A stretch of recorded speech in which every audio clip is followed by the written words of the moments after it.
Amado vem, então vem, amado vem, e então vem, amado vem. Eu amo o som da sua voz, eu amo o seu cheiro, amado vem, eu amo o teu toque, amado vem, eu amo a tua presença, o teu respirar sobre mim. amado vem, Eu amo estar contigo todos. o meu amado vem, Eu te sinto dentro de mim. o meu amado vem,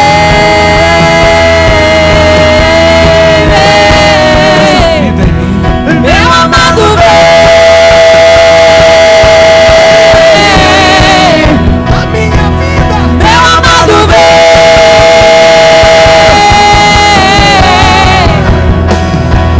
meu amado vem,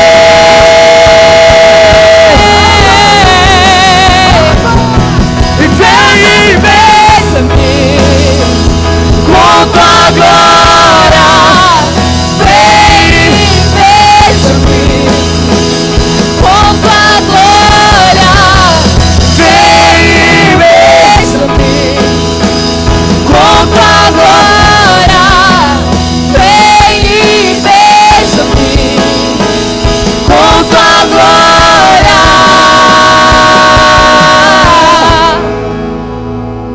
Aleluia. Levante as suas mãos, dê uma salva de palmas ao Rei dos Reis, ao Senhor dos Senhores. Glória a Deus. Glória a Deus. Abra sua Bíblia comigo no livro do profeta Jeremias.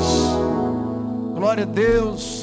Bispo Diego, Bispa Luana, sejam bem-vindos. Amém. Glória a Deus. Livro do profeta Jeremias, capítulo 9, e o versículo de número 23. Glória a Deus. Aleluia. Jeremias, capítulo 9, versículo 23. Quem achou, diga amém. Se tiver alguém aí sem Bíblia, perto de você, convida esse irmão para ler contigo a palavra de Deus.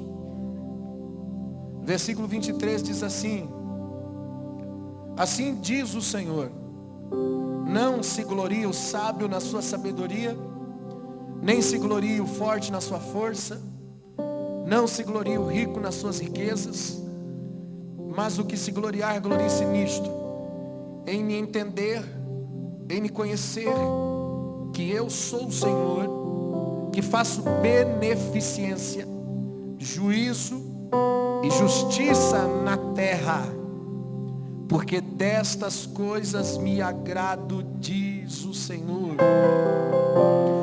Porque destas coisas me agrado, diz o Senhor. Vou repetir o versículo 24. O que se gloriar, glorie-se nisto, em me entender, em me conhecer, que eu sou o Senhor, que faço beneficência, juízo e justiça na terra, porque destas coisas me agrado, diz o Senhor. Amém? Pode se assentar, querido, glorificando a Jesus. Amém? Glória a Deus. Se você quiser aplaudir a palavra de Deus, faça isso com capricho.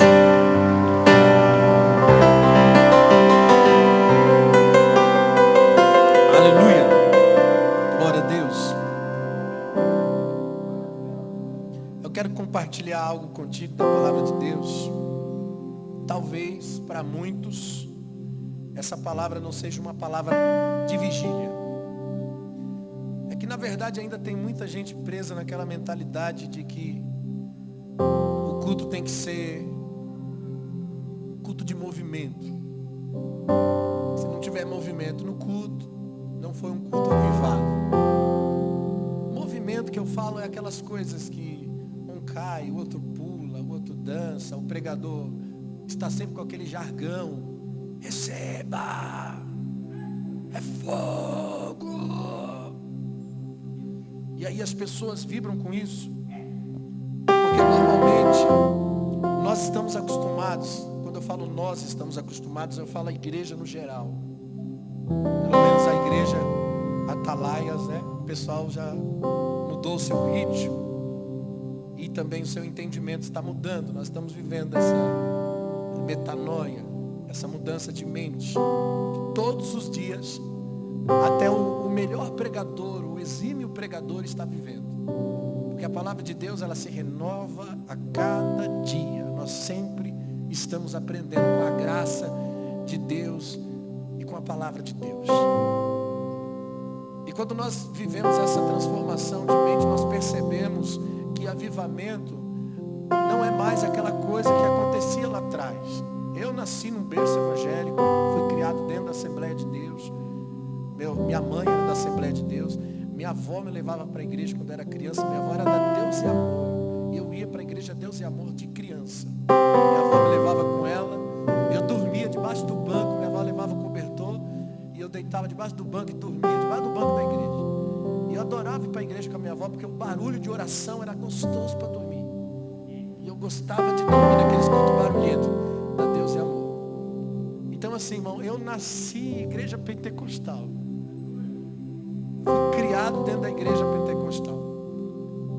E o que eu estou falando para você não é alguém de fora que está criticando alguma coisa ou que está condenando uma prática que não conheceu, que não participou e que não vivenciou. E durante o tempo que nós estivemos dentro da igreja pentecostal, que muitas das vezes vivia um avivamento almático, você pula, dança, fala em línguas no poder, quando sai na rua, acabou tudo isso. Aí os caras voltam para o pecado, caráter deturpado. Aí você olha para o crente e fala, meu, mas esse cara é crente? Aí quando entra na igreja, veste o terno, põe a gravata, carrega a Bíblia debaixo do braço, dá glória a Deus e aleluia.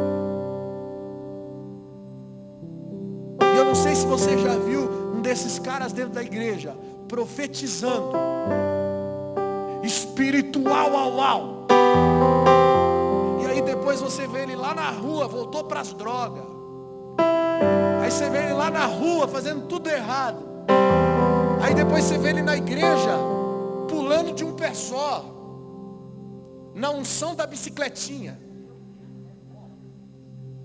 ou na unção da chaleira quente.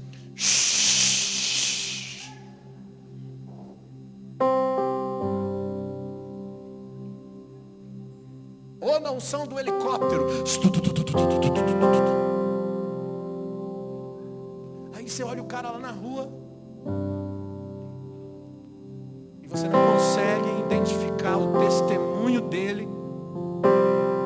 E você diz, não é possível. Na igreja ele é super espiritual. Lá fora a vida não condiz. Em casa a vida não condiz. E é isso que eu estou falando. Esse movimento, esse pseudo-avivamento,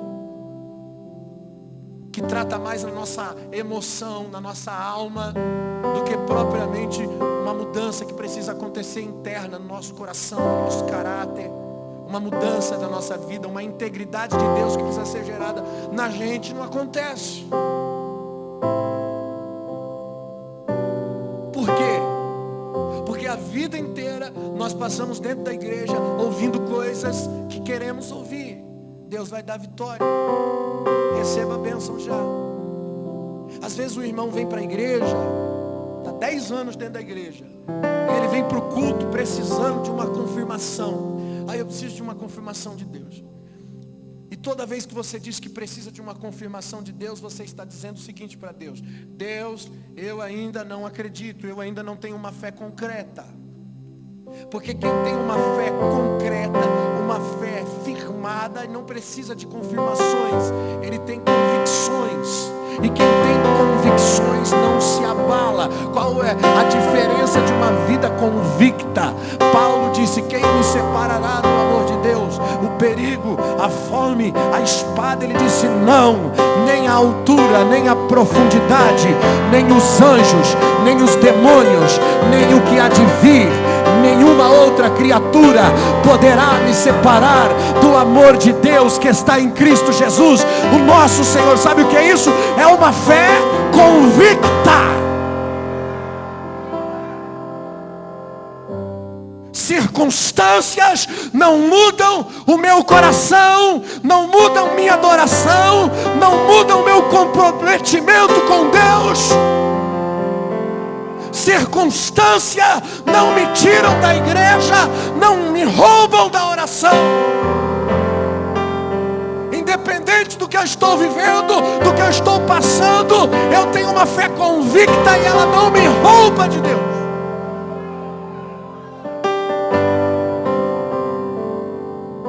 Mas quando nós passamos a nossa vida inteira recebendo palavras almáticas, nós ficamos perdidos. Queremos sempre uma confirmação na alma, uma palavra que alicia os nossos desejos. Queremos alguém profetizando, dizendo: Deus vai dar vitória.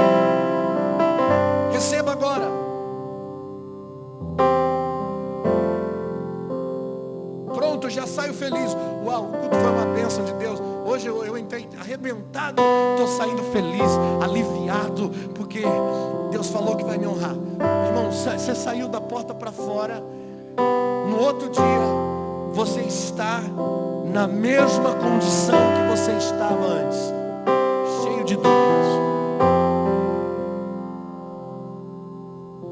com a tua fé deturpada. Sabe por quê? Porque na verdade fé não é fé de pensamento positivo. A fé bíblica é uma fé concreta, é uma fé na palavra, é uma fé nos princípios, é fé para morrer. Fé para morrer é fé para perder. Como assim fé para perder? Fé para perder.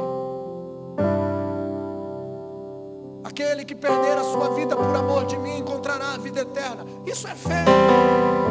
Fé até para perder a própria vida. Mas no nosso mundo pseudo-evangélico, isso seria ter uma vida derrotada. Porque alguém enfermo tem uma vida derrotada. Alguém desempregado tem uma vida derrotada. Alguém que passa algumas necessidades ou é privado de algumas coisas tem uma vida derrotada. Tem um demônio aí, irmão. Cuidado. Se converte, aceita Jesus, muda de vida. Faz uma oferta, faz uma fezinha para Deus mudar a sua vida.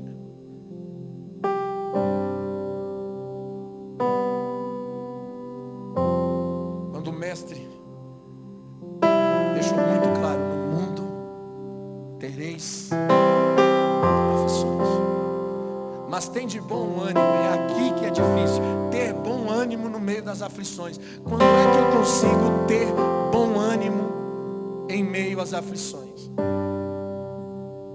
O texto que nós lemos aqui, Deus está dizendo o seguinte: não se glorie na sua sabedoria, não se glorie na sua riqueza, não se glorie na sua força.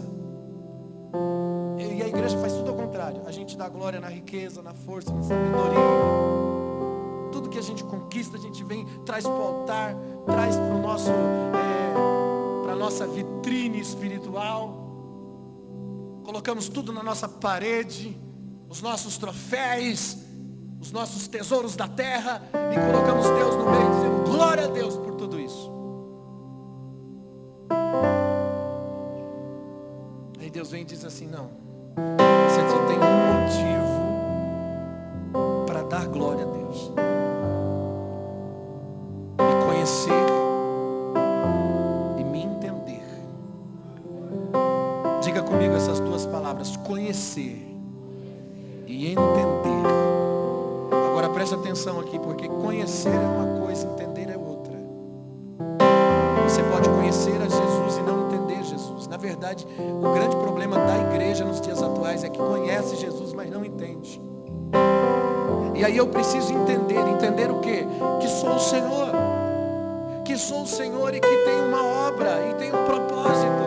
Eu faço beneficência, juízo e justiça na terra. E é exatamente nestas coisas que eu me agrado, diz o Senhor. Enquanto nós não conhecer e entender a Deus aqui nessa esfera, na beneficência, no juízo e na justiça, irmão, o seu glória a Deus é em vão. A sua adoração não passa do teto, é ignorante. O seu culto é ignorante. Enquanto nós não entendemos o propósito de Deus, você pode passar a sua vida na ignorância. Ah, pastor, mas e Deus? Ele vai te abençoar até na ignorância, porque Deus não leva em conta o tempo da ignorância. E por isso que a Bíblia diz, não convém saber mais do que convém saber. Olha, se for para você também se apropriar das verdades bíblicas e não se posicionar e não assumir uma postura na revelação de Deus, nas verdades de Deus, então era melhor que você não soubesse. Porque pelo menos na ignorância você vai passando batido. Sabe aquela musiquinha, entrei de gaiato no navio, aí você consegue entrar de alguma forma. Mas eu acredito que não é esse o seu propósito, né, irmão? Eu não quero só entrar no céu. Eu quero sentar no trono junto com Ele. Pastor, mas isso é muita petulância. Não. Apocalipse 3:21 diz, o vencedor, eu darei o direito de se assentar comigo no meu trono. Irmão, você já pensou sentar com Ele no trono, compartilhar da intimidade do Rei? Eu não estou falando de um momento de prazer para mim mesmo. Eu estou falando do prazer de estar com Ele no trono, de estar tão próximo dEle naquele dia em que eu vou me achegar perto do trono. Mas essa palavra aqui é para os vencedores. Aqueles que assumiram uma postura, uma responsabilidade no reino celestial. Fizeram valer a pena a sua vida, o seu propósito, o seu coração. Foi para glorificar a Deus, porque você conheceu e entendeu a beneficência, o juízo e a justiça de Deus. Normalmente nós só queremos Deus para satisfazer a nossa vontade. É quando apenas conhecemos a Jesus, conhecemos o Jesus na esfera sacerdote. O sacerdote é aquele que ora, é aquele que unge com óleo para curar a doença. O sacerdote é aquele que abençoa. Enquanto você vê Jesus como sacerdote, você só quer as bênçãos, você só quer os benefícios que o Jesus sacerdote pode oferecer. Mas querido, você precisa conhecer Jesus como Rei, porque além de sacerdote, Ele também é Rei, e Rei exerce governo, Rei da direção, Rei da ordenanças. Mais do que sacerdote, Ele é Rei. Judas conheceu Jesus, mas não entendeu, não compreendeu, e porque não compreendeu, isso levou ele a estipular um preço. Simão o mágico conheceu a manifestação do Espírito Santo, mas não compreendeu, e porque não compreendeu, ele quis comprar. Mike Murdock dizia que compreender é a diferença entre o caos e a vitória. Compreender é o segredo, querido. Eu creio numa geração que vai sair da ignorância. Pessoas que vão se tornar verdadeiramente espirituais. Não espiritualistas, mas espirituais. Não pessoas que vê demônio em tudo, vê que tem um demônio ali. O irmão vai orar na sua casa e diz: tem um demônio nesse quadro, tem que jogar fora. Um dia eu fui pregar numa igreja, o microfone não funcionava. O fio ficava fazendo barulho. Aí o irmão da igreja lá, ele quis orar para expulsar o demônio do fio do microfone, gente. E eu pensei comigo, gente, é só trocar o microfone, troca o cabo, troca o fio, troca a mesa, troca tudo que vai ficar bom.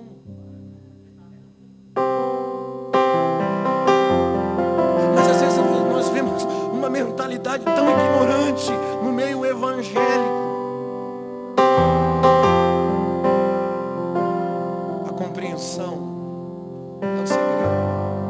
E às vezes o cara está passando luta, está passando adversidade, ele não está entendendo nada porque ele está passando por aquilo. Não está entendendo o que ele está vivendo.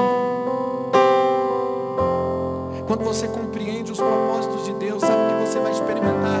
Você vai experimentar uma desvalorização de todas as coisas. E as coisas que antes tinham valor para você, agora não tem mais valor para você, amém? E as coisas passageiras na sua vida vão dando lugar às coisas eternas. Essas coisas eternas são as coisas valiosas e importantes que você passa a valorizar todos os dias da sua vida. Muita gente desiste por não entender. A sua perseverança não é fruto do seu esforço. Não é fruto também da sua capacidade. Não, pastor, não. A sua perseverança é fruto daquilo que você entende da vontade de Deus para a sua vida.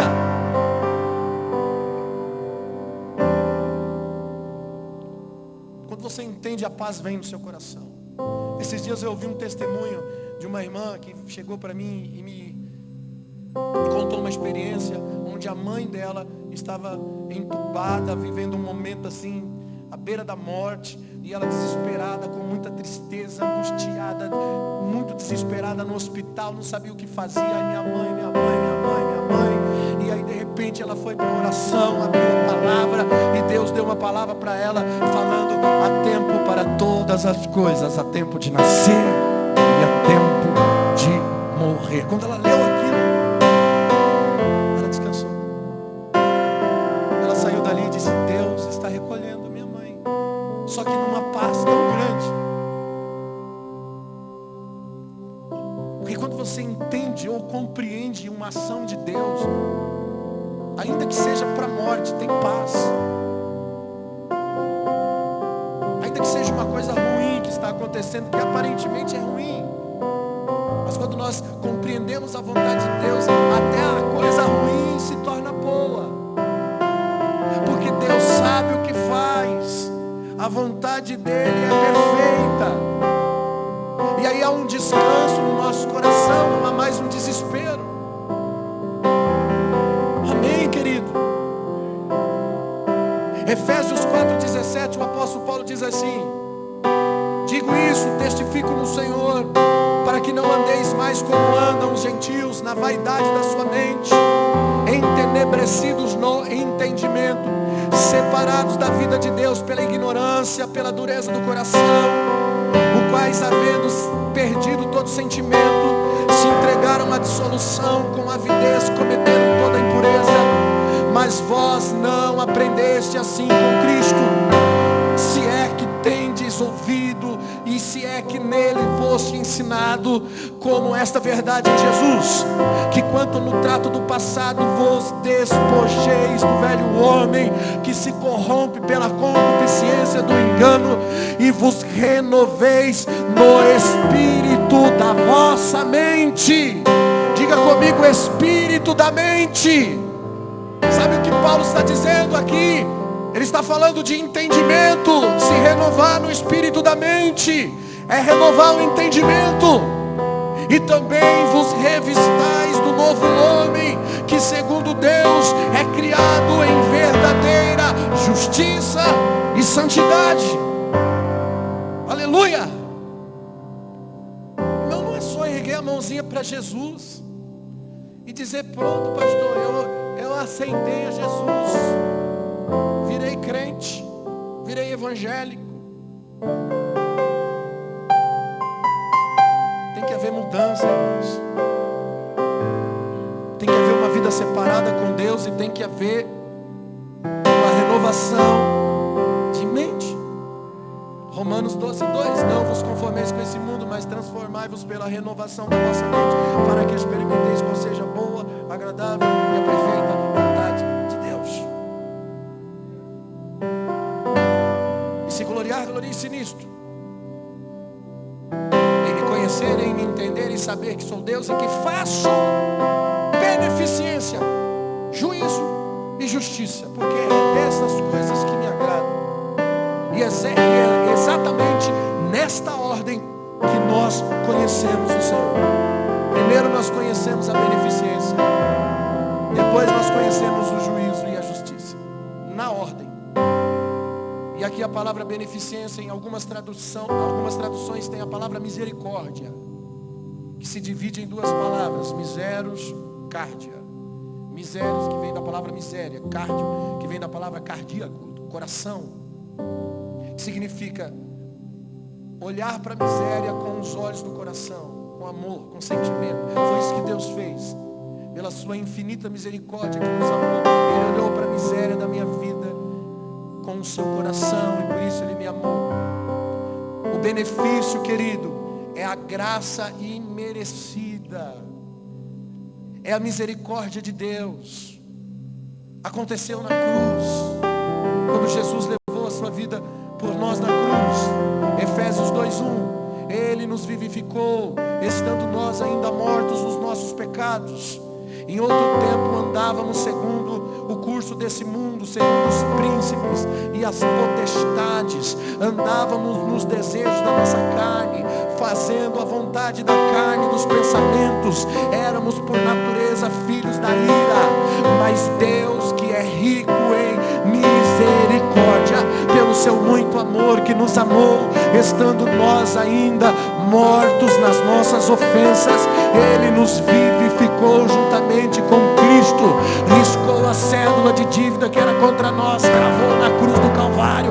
Nenhuma condenação a mais para aqueles que estão em Cristo Jesus, que não andam mais segundo a carne, mas agora andam segundo o seu Espírito.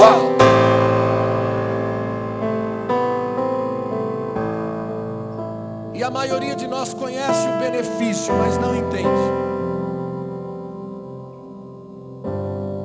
Pastor, eu já sabia disso, que Jesus morreu por nós, e é por isso que nós estamos aqui, e por isso que eu vou para o céu. Eu já sabia. Quem já sabia? Deixa eu ver. Quem já sabia disso, irmão? Dá um sinal com a mão, crente. Só vocês? É novidade para o resto? Quem já sabia?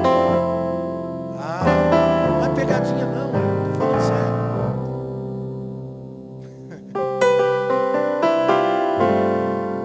Mas sabe qual que é o grande problema? Nós conhecemos isso, mas não entendemos. Porque o que eu aprendo com o benefício, eu não fui só beneficiado, mas eu também tenho que beneficiar. Uau, Jesus deu a vida dele por mim, eu vou para o céu. Não é bem por aí não. Agora que você recebeu o benefício, se tu não beneficiar também, então vai não. Se não perdoardes as ofensas que os homens vos fizeres, o vosso Pai Celestial também não vos perdoará. 1 Pedro 2,18: Vós, servos, sujeitai-vos a todos no temor ao Senhor, não somente os bons, não somente os bons humanos, mas também os maus humanos. Até os maus. Jesus não fez isso. Ele não foi para a cruz pelos maus. Ele não não levou para a eternidade um bandido. Ele não olhou para a direita e disse: ainda hoje estarás comigo no paraíso. Versículo 19: porque coisa agradável é que alguém, por causa da consciência com Deus, sofra agravos, padecendo injustamente.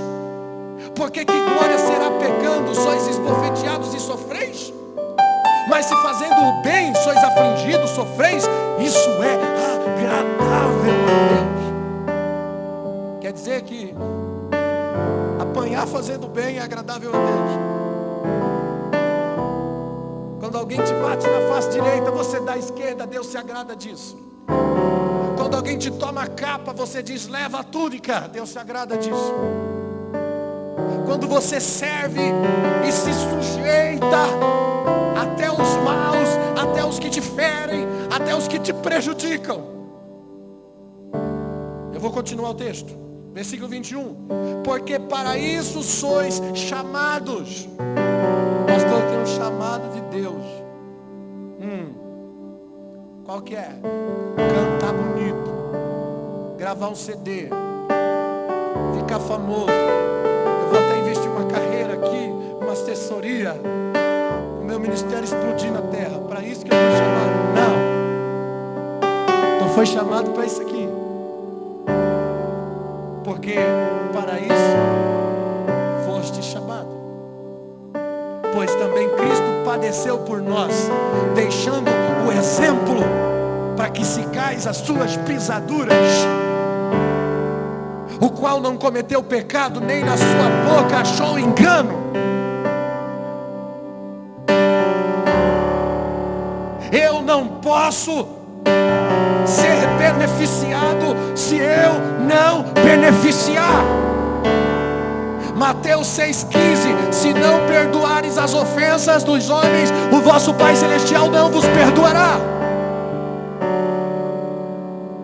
Mateus 18:21, Pedro pergunta para Jesus: Senhor, quantas vezes devo perdoar o meu irmão quando ele pecar contra mim?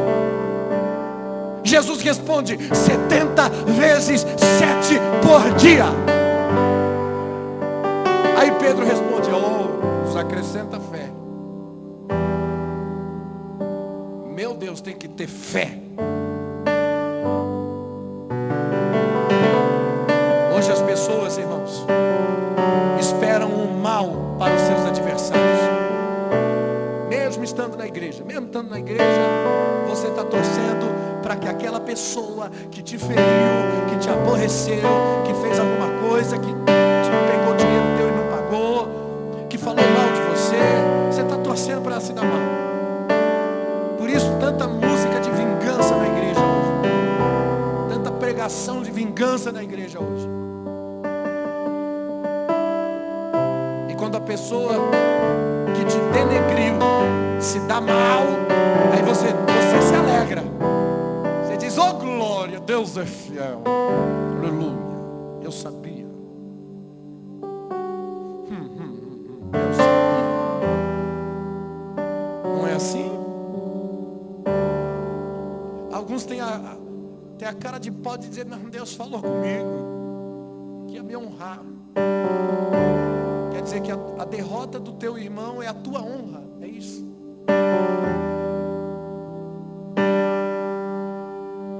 Irmão, tem muito crente que está fazendo aula com o diabo, está aprendendo com o inferno esses princípios, não com o céu. Mateus 5,43: ouviste o que foi dito? Jesus está citando a lei: amarás o teu próximo e odiará o teu inimigo. Eu, porém, vos digo: amai os vossos inimigos, amai, bendizei os que vos maldizem, fazei o bem aos que vos odeiam, orai pelos que vos maltratam e vos perseguem.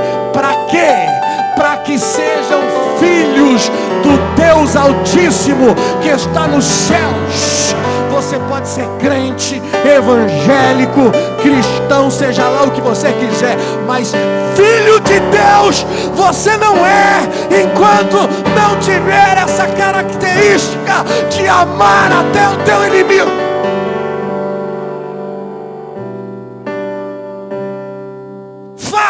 isso para que sejam filhos do Pai que está no céu. Romanos 12:20. Se o teu inimigo tiver fome, dai de comer. Se ele tiver sede, dai de beber. Porque fazendo isso, amontoarás brasas de fogo sobre a tua cabeça. O que é isso? Entendimento. Entendimento da graça. Quando você beneficia, você entendeu. Você não conheceu, você entendeu.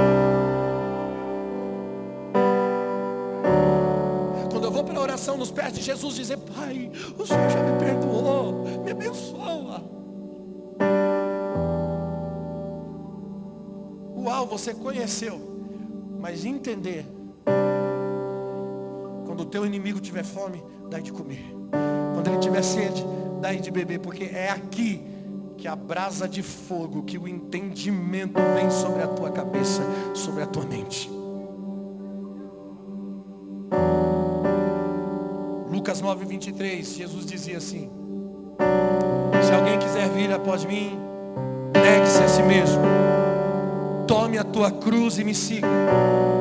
Porque qualquer que tentar salvar a sua vida, perdê-la-á.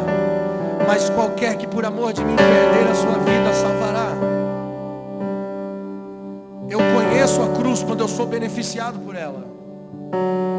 Mas eu só entendo a cruz quando eu me torno benefício aos outros, quando eu dou a minha vida, quando eu ofereço o meu lugar. É dessas coisas que me agradam. Beneficência, juízo. E o que é o juízo? O juízo de Deus, ele acontece quando a desvalorização da graça acontece na sua vida. É quando você não valoriza, quando a pessoa não valoriza mais a graça de Deus, então vem o juízo. Hebreus 10:26. Porque quando pecamos voluntariamente, depois de termos recebido o conhecimento da verdade,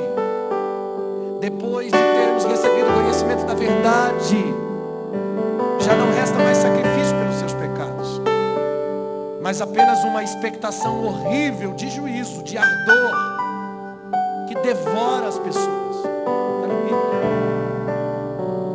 Quando pecamos voluntariamente, conhecendo, entendendo, já não há mais sacrifício pelos pecados, apenas juízo. E é esse pecado para a morte que João, até um assunto polêmico, porque 1 João 5,16, ele fala: se teu irmão pecar, pecando, e o pecado não for para a morte, então você ora por ele, para que ele seja salvo do pecado. Mas há pecados que é para a morte, diz a Bíblia. João está dizendo: há pecados que eu digo que não deve orar, porque há pecados para a morte. E por muito tempo eu fiquei vagando nesse versículo, procurando teses para entender esse negócio. Que pecado é para a morte? Jesus morreu pelo pecado, Jesus deu a vida dele pelo pecador, para remir o pecado. Que tipo de pecado que não tem remissão? Que tipo de pecado que não tem salvação? Que pecado é esse que é para a morte? Eu fui entender quando eu encontrei Hebreus 10:26. Sabe aquele pecado voluntário que você tem entendimento, mas você quer pecar? Você quer viver na prática do pecado? Eu estou falando de uma vida friamente calculista. Eu estou falando do crente da luz vermelha. Lembra da história do crente da luz vermelha? O irmão que vem para a igreja, fala em língua estranha, pula, sapateia, relampeia. Quando ele sai do culto, ele vai para a casa da luz vermelha. Prostitui a noite inteira. No outro dia de manhã está na casa do pastor. Pastor, ora por mim porque eu pequei. Meu pastor, queima demônio, queima pombagira, queima. Aí no próximo domingo o irmão vai para a igreja, pula, sapateia, relampeia, pega fogo. Sai do culto, vai para a casa da luz vermelha de novo. Aí no outro dia de manhã vai para a casa do pastor. Pastor, ora por mim. E o pastor queima demônio, queima pombagira, queima.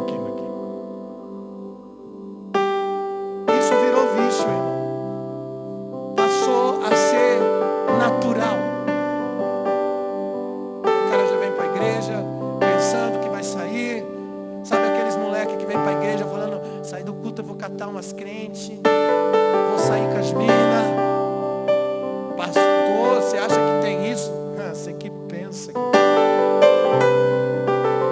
Tem. Friamente calculista. Se eu falar pra tu que tem, não tem só jovem, mas tem até uns caras vestidos de terno e gravata, que prega, que faz isso. Esse pecado, digo que não olhe. Pecado para a morte. E aí, qual é o entendimento do juízo? O entendimento que eu tenho do juízo é que existe um requerimento ao beneficiado pela graça. Deus requer de mim obediência, fidelidade, ou vai pagar o preço por ter rejeitado a graça. Depois de conhecer a verdade, se você não entrar na prática de Deus, na vida com Deus, pelas verdades que você absorveu na sua vida, só te resta juízo. Lucas 12:43, Jesus conta aqui numa parábola e diz: bem-aventurado aquele servo a quem, quando o Senhor vier encontrar fazendo o bem, em verdade vos digo que sobre todos os seus bens o porá. Mas aquele servo que disser no seu coração: meu Senhor tarda em vir, e começar a espancar os seus criados e criadas, comer e beber e se embriagar, e virá o Senhor daquele servo no dia em que ele não espera, em uma hora em que ele não sabe, e separa a luar, e lhe dará a sua parte com os infiéis. E o servo que souber a vontade do seu Senhor, o servo que souber e não se aprontou, nem fez conforme a vontade, será castigado com muitos açoites. Mas o que não soube, fez coisas dignas de açoite, quer dizer, o ignorante, o que fez coisas ruins, sem entendimento, na sua ignorância, com poucos açoites será castigado. Mas vai ser castigado, com poucos, mas vai ser castigado. E aí Jesus continua dizendo: ao que qualquer que muito for dado, muito lhe pedirá, e o que muito lhe confiou, muito mais lhe pedirá.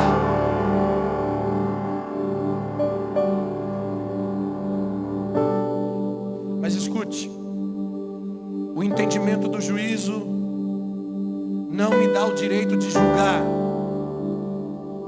Entender o juízo de Deus é para que eu seja um pregador, é para que eu seja um mensageiro, para que eu possa salvar, ajudar as pessoas a ser salvas. Eu não posso julgar, muito pelo contrário. Se eu fui beneficiado, eu tenho que beneficiar. Por isso Jesus também disse em Mateus 7:2, porque com o juízo que julgardes sereis julgados, e com a medida que medires vos medirão. Julgamento fala de uma sentença, de uma conclusão definida. O juízo define, tirar conclusões. É uma colocação sem volta, sem misericórdia. Eu não posso julgar. Por isso Paulo diz em 1 Tessalônicas 5:21, examinai tudo e retém o bem. Agora a pergunta é: eu posso examinar? Eu tenho entendimento para examinar?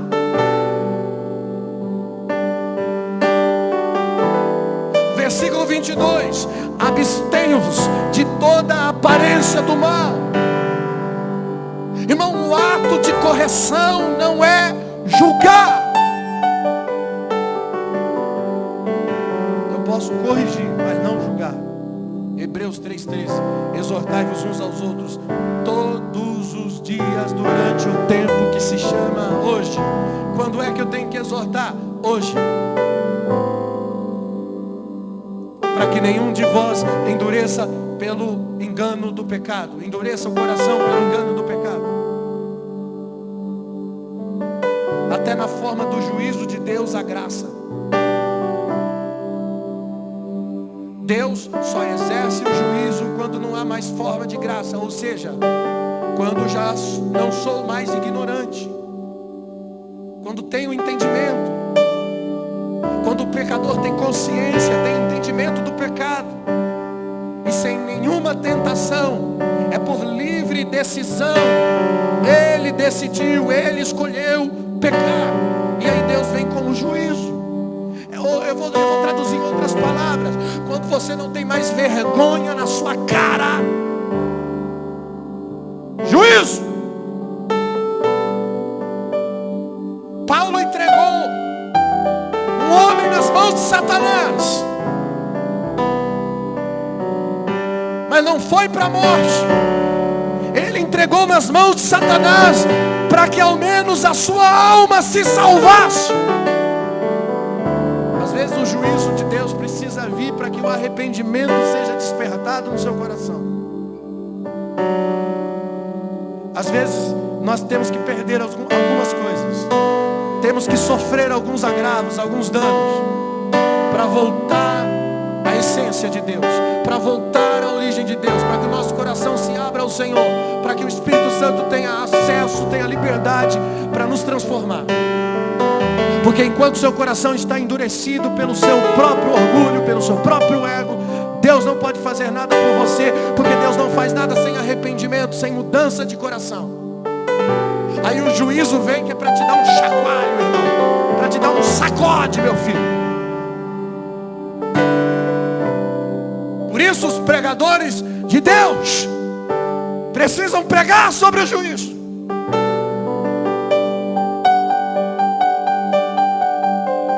Beneficência, juízo e justiça. A palavra justiça no Aurélio traduz como ação de julgar alguém, punindo ou recompensando. O Aurélio dá a definição: punindo ou recompensando. Ou seja, só pode exercer justiça quem conhece a beneficência e o juízo. Quem conhece a beneficência e o juízo pode exercer justiça. Por isso eu não devo condenar ninguém conhecendo o juízo, onde só Deus condena, mas eu devo corrigir. O ato de correção. Ezequiel 3,17: Filho do homem, eu te dei por atalaia, até a túnica da nossa igreja, eu te dei por atalaia sobre a casa de Israel. Tu da minha boca ouvirá a palavra e os avisá-los da minha parte. Quando eu disser ao ímpio, certamente morrerá, e tu não avisares e nem falares para avisar o ímpio acerca do seu mau caminho, para salvar a sua vida, e aquele ímpio morrerá na sua iniquidade, mas o seu sangue eu requererei da sua mão. Mas se avisares o ímpio e ele não se converter da sua impiedade e do seu mau caminho, ele morrerá na iniquidade, mas tu livraste a tua alma, porque você fez a sua parte. Semelhantemente também, quando o justo se desviar da sua justiça e cometer iniquidade, e eu puser diante dele um tropeço. É isso aqui, irmão. Deus pode pôr um tropeço na sua frente, que é para você acordar. E quando eu puser um tropeço na sua frente, e ele morrerá, porém se tu não o avisaste o do seu pecado, ele morrerá, mas a sua justiça que ele tiver praticado não serão lembradas, mas o seu sangue eu requererei da sua mão. Mas se tu avisares o justo para que não peque, e ele não pecar, certamente viverá, porque foi avisado e tu livraste a sua alma. Eu devo corrigir, por quê? Porque eu conheço o juízo. Não dá para vir aqui só com palavra de vitória, não, meu filho. Pastor, pega leve, senão o povo vai sair da igreja. Não dá não, irmão. Importa agradar a Deus do que os homens. Gloriar-se nisso. Beneficência, juízo e justiça. nós precisamos tomar cuidado para nós não cairmos em dois extremos. Porque existem aqueles que pregam a graça e a misericórdia, o perdão e a liberdade em Cristo, como também existem aqueles que só tem sarrafo, né, irmão? Só tem paulada, só tem juízo para a igreja, só apresenta o juízo de Deus. Esses dias uma pessoa me indicou um pregador, falou: pastor, escuta esse cara e tal. Aí quando eu fui ouvir uma mensagem até que muito boa, falando coisas interessantes, mas não tinha graça. Bota pânico nas pessoas. E alguém que ouve uma mensagem como aquela que eu ouvi, ficaria meio que assim: cara, eu vou morrer, eu não tenho saída, eu não sei como sair dessa. Deus é muito mal.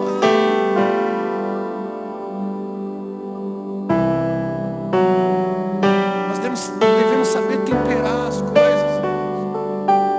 A Bíblia diz que a misericórdia, ela triunfa sobre a justiça. A mensagem de Deus tem duas pernas: misericórdia e justiça. Misericórdia e justiça. Misericórdia e justiça. É assim que nós pregamos: misericórdia e justiça. E a misericórdia está sempre um passo na frente, não tem jeito. O cara fez um monte de porcaria a vida inteira e dá uma vontade de olhar para ele e falar assim: tu já era, meu filho, sai daqui, tu não presta. Mas a misericórdia está um passo na frente, eu não posso. A misericórdia de Deus está dizendo: vem, vem, eu te purifico, te transformo, te limpo.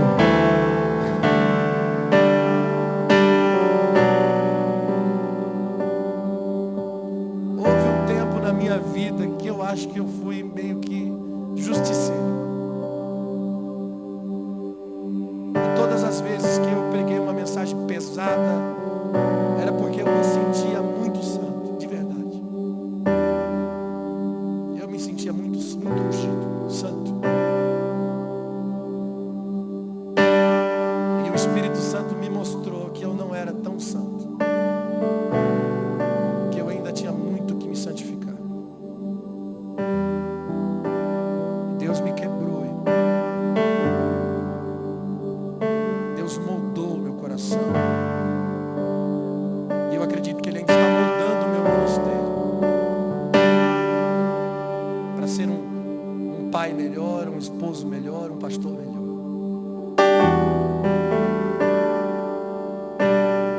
Entendendo algumas coisas.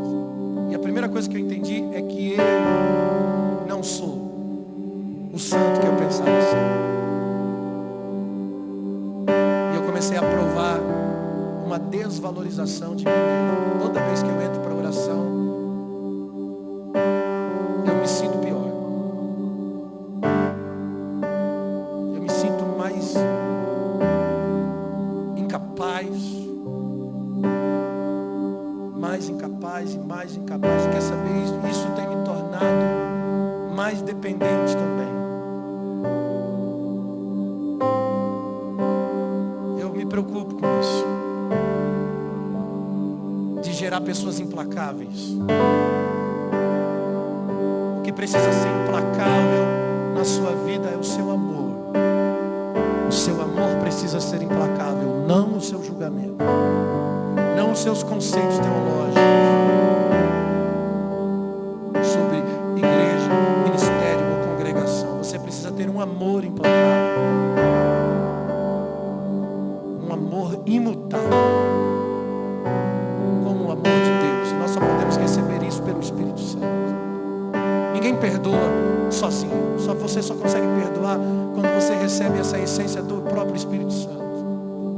Ninguém dá outra face sozinho. Você só dá outra face se você estiver realmente cheio da presença de Deus.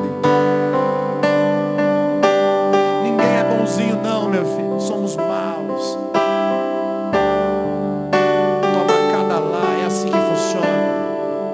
Bateu, levou.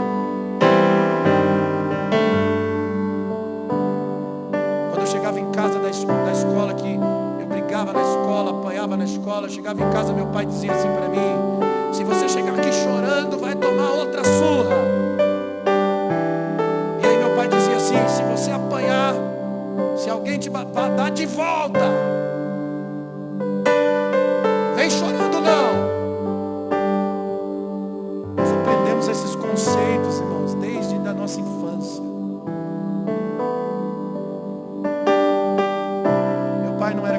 não, mas o interessante é que tem cristão que diz isso. Porque um verdadeiro cristão devia sentar com o filho e dizer: filho, vem cá, eu vou te contar a história da cruz. Jesus apanhou e não revidou.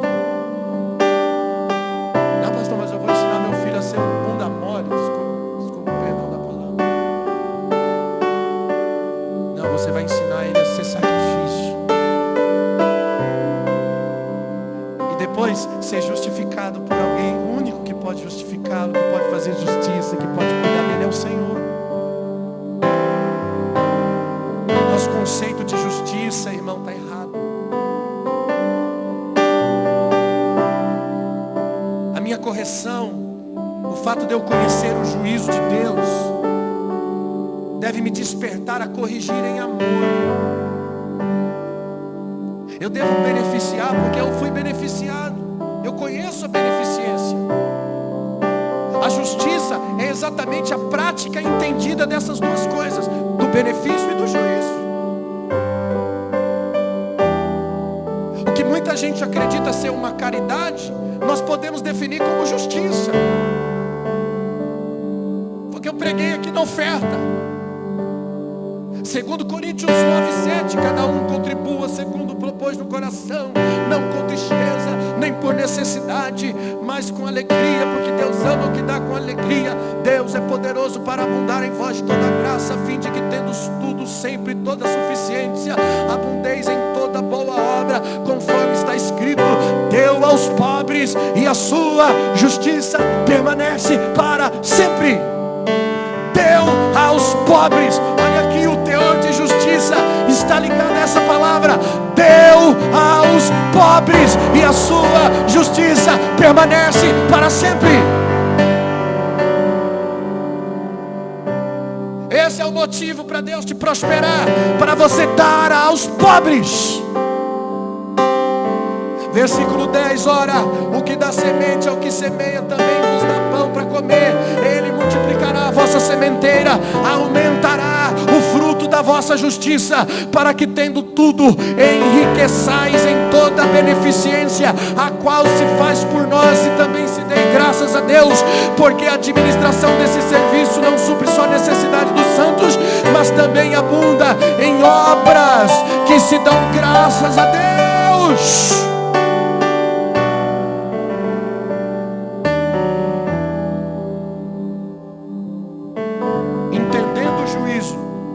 Beneficência, eu tenho um desafio: exercer justiça, me tornar um cristão autêntico, não mais em palavras, mas em atitudes. Quando Paulo diz Cristo em vós é a esperança da glória, está falando do caráter, da integridade de Cristo em você. A melhor mensagem é a demonstração da sua vida, do seu testemunho. Você pode pregar maravilhosamente bem, mas se a sua vida não pregar, cara, não adianta nada.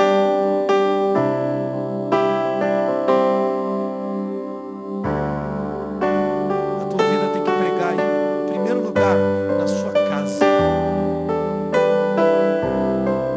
Os teus filhos, a tua esposa, os teus parentes têm que olhar para você e ver: meu pai, meu esposo, minha esposa é um homem de Deus, uma mulher de Deus. Ver em você um exemplo vivo, como aquele jovem que se converteu e todo mundo ficou espantado porque ele tinha uma vida louca no crime, nas drogas, e todo mundo já havia desistido dele. E aí de repente o cara se converte e o pastor pergunta para ele: meu irmão, me conta a tua experiência, como foi que você se converteu? E o jovem responde: pastor, eu li o evangelho segundo a minha mãe. Como assim, meu filho? Não existe um evangelho segundo a sua mãe? Existe, pastor. Eu assisti a minha mãe de joelhos, chorando, orando, dedicando a sua vida, nunca desistindo de mim, sempre com amor, sempre com os braços abertos, sempre com paciência, com dedicação. A vida dela me inspirou.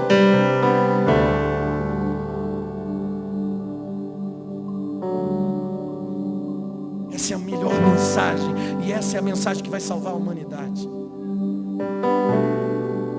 É de uma demonstração de vida cristã, e você nem precisa falar o nome de Jesus, você não precisa nem citar o nome dele. Alguém vai olhar para você pelo seu comportamento, pelas suas respostas, pelas suas ações e reações, e alguém vai dizer: cara, você é crente, você é cristão, você é evangélico, coisa tal. Por quê? Porque você é diferente, você é bom, você é bonzinho, você é misericordioso, você tem uma integridade demonstrada com a sua vida. Então alguém vai ver nas suas atitudes Cristo. Essa é a prática da justiça, porque alguém entendeu a beneficência e o juízo. Aleluia. Quando Jesus prega sobre o juízo, as pessoas se preocupam. Lucas 3:9, Jesus disse: o machado está posto à raiz, toda árvore, pois, que não dá fruto será cortada e jogada no fogo. Versículo 10, e a multidão interrogava dizendo: o que faremos? O que faremos, Jesus? E ele respondeu e disse: o que você deve fazer? Quem tiver 2 túnicas, reparta com quem não tem. Quem tiver alimentos, façam a mesma coisa. O que fazer diante do juízo? Faça justiça, porque a única coisa que pode te livrar do juízo é a prática entendida da beneficência e do juízo. Justiça. Tem 2 túnicas, reparta. Tem alimento, tem dinheiro, reparta.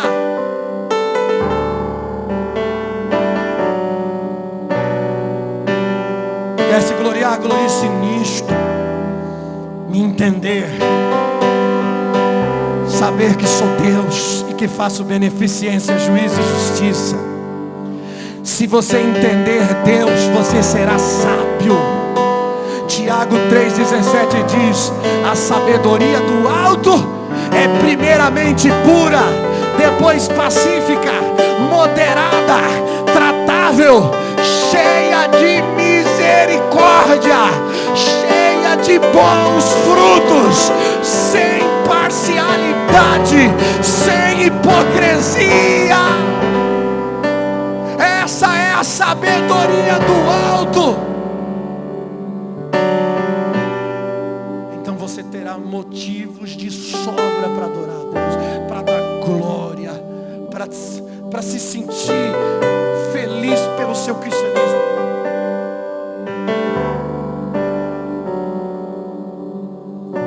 Como é bom você andar com a sua consciência livre, sabe, assim, flutuando. A pior coisa que tem é você carregar peso nas costas. A pior coisa que tem é você saber que está errado, que tem que consertar, que tem que mudar de vida. Deixa eu perguntar aqui, quantos aqui reconhecem que tem muita coisa ainda para consertar na tua vida aí, para você ficar bom para Deus? Olha quantas mãos levantadas, irmãos. Como é terrível a gente caminhar com muita coisa pesada nas nossas costas. A coisa mais gostosa desse mundo é uma consciência livre, é um coração aberto. Não que você se sente perfeito, mas você sabe que está sendo governado pelo Espírito Santo, que todos os dias Ele está te mudando, Ele está te consertando, Ele está te ajustando, Ele está te alinhando ao seu padrão. E isso nos dá uma liberdade muito grande de consciência. Sabe aquela coisa gostosa quando alguém te ofende e você não se ofende? E você diz: uau, cara, se fosse em outro tempo, como é que isso não me afeta mais? Sabe quando você tem a oportunidade de enganar alguém, e aquele engano poderia te fazer muito bem naquele momento, poderia te dar algum benefício, mas você está tão íntegro que a mentira provoca nojo em você, e você reprova isso. Como é bom você se sentir assim, gente. Com uma consciência livre. É sinal de que você está sendo governado pela presença do Senhor, pelo Espírito de Deus. De que as verdades de Deus passam a ter valor para você, irmão, se você cultua Deus de verdade. O teu culto não é para você, cara, é para o Senhor.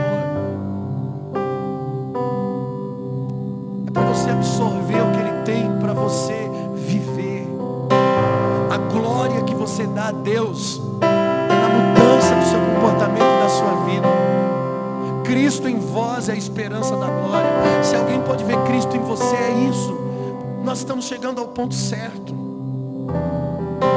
Está valendo a pena o meu cristianismo, minha vida com Deus, a minha estadia na igreja, as obras que eu posso fazer para o Senhor. Se o teu caráter não mudou, irmão, para de fazer o que você está fazendo para Deus. Pastor, eu estou fazendo a obra de Deus, mas eu tenho uns defeitinhos. Não, esquece. Coloca os seus defeitinhos no altar. Pega os seus pecados e traz eles para o altar de Deus. Dá uma parada. Deus não quer a sua obra, Deus quer você.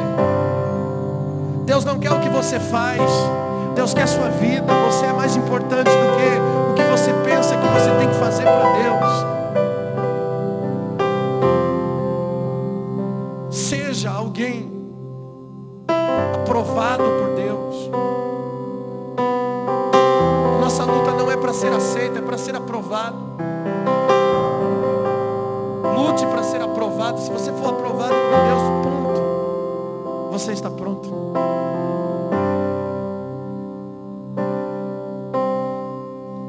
Faça uma autoanálise de si mesmo nessa noite. Fica de pé comigo.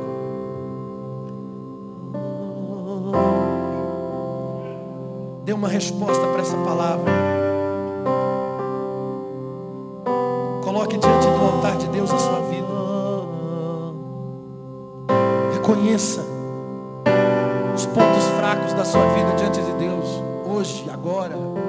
Não espere amanhã. Você pode viver um avivamento hoje. Você pode viver um avivamento agora.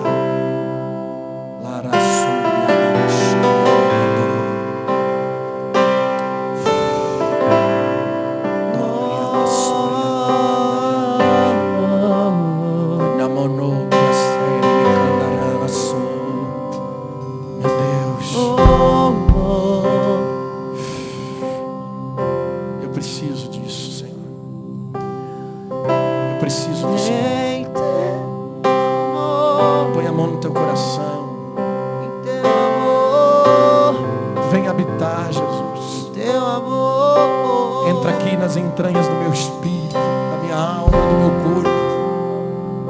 Me molda, me muda. Me faz um bar na mão do oleiro. Me quebra e faz de novo. Em teu amor, mais perto estou de ti. Sentir-te, é o desejo que há em mim. É o desejo que há em mim.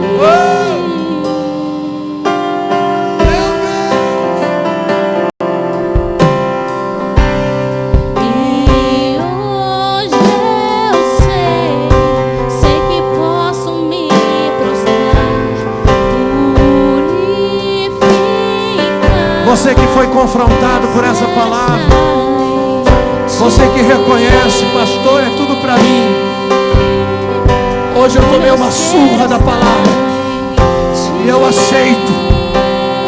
Eu quero te desafiar a sair do teu lugar e vir aqui na frente.